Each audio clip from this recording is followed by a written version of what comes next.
Dennis Simpson here, Miss Bethany, and you're at the Elrod Law Firm. Yes. And we're going to talk about estate planning. Estate planning. Brought to you by Janae Cook, Taylor Realty Group, 501-617-9747. Don't delay. Call Janae. Brought to you by M-Force Capital, Joanna Horton at M-Force Capital, 501-922-9259. Your local professional in Hot Springs Village. And literally like your good neighbor, Ike Eisenhower, your State Farm agent. Your good neighbor is there, 501-984-4100. I got an estate and I need some planning. No, it doesn't work that way, right? I got parents, right? And we've all got parents. Yeah. And we're all getting to, shall we say, that point, yeah. Right? And it seems like it's fraught with a lot of peril, right? There's a lot of things to do.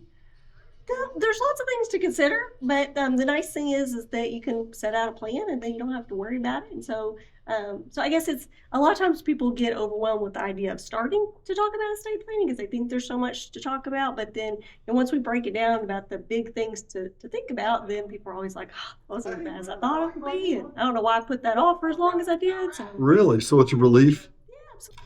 So my favorite line of all time. Ready? Yeah. The movie Roger Rabbit. She said, Roger, we're going to have to go down to the courthouse and file a probate. And he said, my uncle had a problem with his probate, and he had to take pills this big.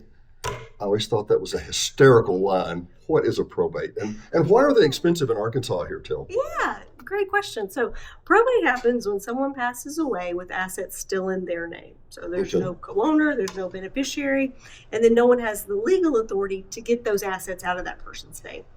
But not even a spouse? If that spouse is not on the asset, then no, even the spouse doesn't automatically. So give you an example. I have a car that's in my name and my wife's name's not on it. Right. We got to go to probate for that. So, or we can't. I'm just saying. There are ways with a vehicle that can be a little bit easier. Yeah, I was just giving an example. Yeah, but yes, any asset that's solely in your name could be an issue where you have to get authority to get it out of that person's name. Do me a favor. We're going to hop back and forth, as we do, people. You've been here before. How did you get to this kind of law? You had mentioned just a minute ago. Most times, some of us say lawyer and go, and it's like, you got to call a lawyer. This seems much more enjoyable, doesn't it? Yes. Well, nobody's perky. I've worked with Duncan Rainwater, Gary Green. I've worked with all the guys. Randy's never perky. Anyway, go ahead. Yeah. Yes. No, I love this area of the law. So I started out when I was practicing doing insurance defense litigation, and I am not a litigator. So. Those people like to argue. Yes. They like to argue a lot. Yes, and that wasn't my personality. So it was a great experience, but it wasn't for me, and so I just wasn't really interested. I was going to take a break from practicing law, and a good friend of mine said, I have a friend, and his name's Justin Elrod, and I think you're going to love the type of law that he practices, and just have lunch with him and see if you like it. And so, and that was 14 years ago, and I've been doing it ever since. And well, is it because it's kind of helpful law? And I don't mean that derogatorily. I really don't. It's a serious need, and you help people prevent problems, right? Yes. Yeah, that's exactly right. So, is it difficult to talk about? We were talking about that just earlier, but is it difficult to talk about because we just don't want to talk about end of life things, or we don't want to? Well, when we even use colloquialisms, when something happens to me, well, what's going to happen to you? You're going to die. That's what's going to happen to you, right? Yeah, you're absolutely right. It's something that's easy to put off and to not think about, and so a lot of times people don't want to think about it. Yeah. But it's really important to set it up, because if you don't, then you're really leaving a mess for your family. So yeah, but you're right. It's easy to procrastinate, and I hear all the time, we've been meaning to do this for decades, and so I'm like, you're here now. So they talking that dialect out there? They did. Joking. We literally recorded right back over here just earlier last week with a guy who said, well, probably something's going to happen to me before it happens to her. And you'd be surprised. That doesn't always happen that way, does it? Yeah. I mean, he's 6 or 8 years older than her or whatever. And, statistically, yeah, that's going to be the case. But apparently life doesn't read the rule book, and it just happens any particular way it happens, right? That's exactly right. Yes, unfortunately, people pass away in the wrong order all the time. So, children pass away and spouses pass away, and they're different what you were thinking. Yeah, it doesn't go like you planned. It wasn't like this on the rule book. We didn't plan it out this way. Excuse me. I heard Dave Ramsey this last week that said, well, we're going to get all my assets out of my parents' name and we're going to move it over here so we can put them in Medicaid. And he said there's a name for that. It's called fraud. And you can't do that. And there's got to be some legal guidance to go through that, right? I mean, the average Joe Blow doesn't understand all this. What's step one? What's step one besides calling Bethany at Elrod Law Firm? What would you do? Yeah. So whenever we're going to meet with somebody, it's good to get a good summary of their assets and their family dynamics, so the kids, and then meeting and really talking through, who we want your assets. So I guess I really start off by saying that, big parts of estate planning is making sure that your assets pass to the people you would like in the way you would like as easily as possible. And then also making sure somebody can act for you while you're living. And so that's really where we start with most estate planning conversations. And so really thinking about, who you would want to be in charge and who you want to receive your assets is probably the first step.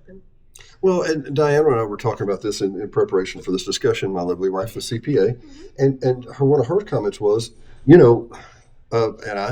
literally, we'd been together 13 years and this hadn't even come up. And she said, well, my assets, some of my assets, I may want to pass to my daughter, and you don't have any children, Dennis. So what do you want to do? And I was like, and I thought of the answer on the way over here. Yeah. I don't want to die. So I think I can avoid all this, but that's not going to happen, right? Yeah. So. Yeah.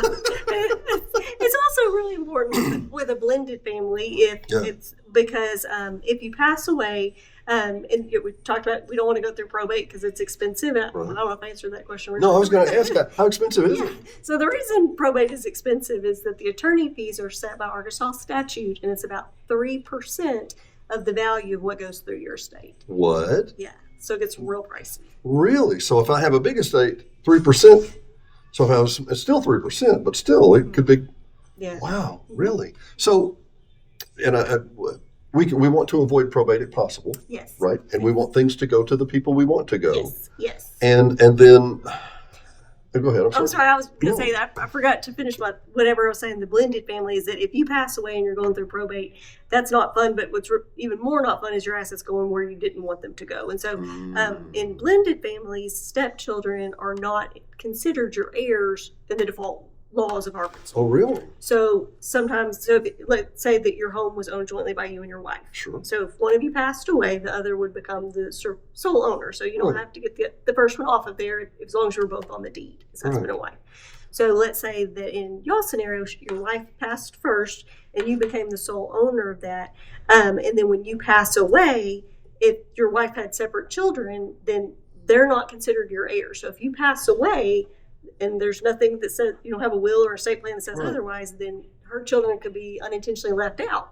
And so it's really important for blended families to set up this. Well, we're talking about estates. Now, what can an estate do for me? If we have an estate and I say, okay, here's our estate, and we direct our paths through that, like if something happens to me first or something, we keep saying something happens, we're going to die, right? But when that happens, then the directives kick in from those estates, or how does that work? Yeah, so usually when we talk about an estate, a lot of times we're talking about a probate estate. And so we hope you don't have to go through probate because, like you said, it's expensive and it's 3%. time-consuming. Yeah. Well, and Shelley mentioned that, your assistant, and I was like, how can it be expensive? It can't be. Well, how much? And she was like 3%. She was at 1%, and I was like, I do what? Yeah. So Yeah. There was an attorney behind that decision. Not you, but there was an attorney behind that decision.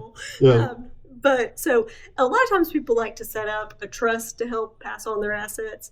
And so because a will by itself is not going to avoid that probate process. And so, So then a lot of times people and the most common trust we do is a revocable living trust. And it kind of acts like a will replacement. Really? Mm-hmm. Yeah. So, and how specific can that get? Very specific? Or very specific. It can intend to be very specific, but life happens there too, right? Mm-hmm. You know, the estate says that it comes to Bethany, and Bethany unfortunately passes before or whatever. You just can't plan for every contingency, or can you? We built in a few layers of what would happen, backup planning. And so to say that, evenly between your children if that's your wish. And then if one of them isn't living, then a lot of times people would like it to go down to their descendants or their children. And then you can build in protection in case those descendants are under a certain age where they shouldn't be managing money yet. And put in protection for that too. Age mentally, age financially.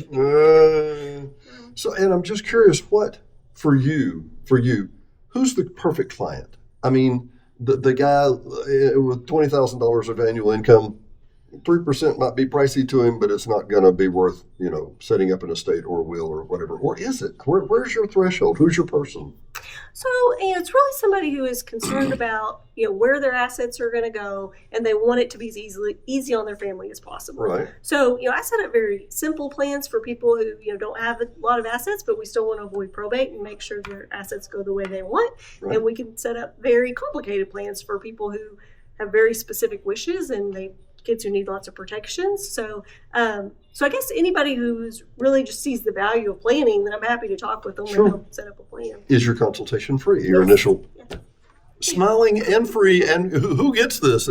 And so now the Elrod Firm is based in Bryant, but you have an office here. Is that how that works? That's correct. Yeah, we have our main office is in Bryant, and then we have Hot Springs Village office. There are other offices. There's one in Bentonville and Fayetteville. I don't go to those, but it's a long drive. It's a long commute. Yes, but I do get to come to the village office. So we could just call 501 847-1311. 1311 and just say I want an appointment in Hot Springs Village. That's right. And you're here what days of the week? Every Wednesday. Every Wednesday. Well, I'm trying to be an advocate for my listeners and viewers. I can't see a downside of at least calling and having an initial consultation. That's absolutely right. Yeah, because at least hear the pros and cons of the different options, and if you decide you don't want to do anything, at least you hopefully have the knowledge and you feel better about whatever you did decide. When was the last time you got free legal advice? I'm just asking. Diane had made a couple of comments that I thought were very interesting. Was that she made note that sometimes if you have a revocable trust, and when that person passes, it automatically becomes an irrevocable trust, right? Yeah. What happens then? How does that change things? What happens? Yeah.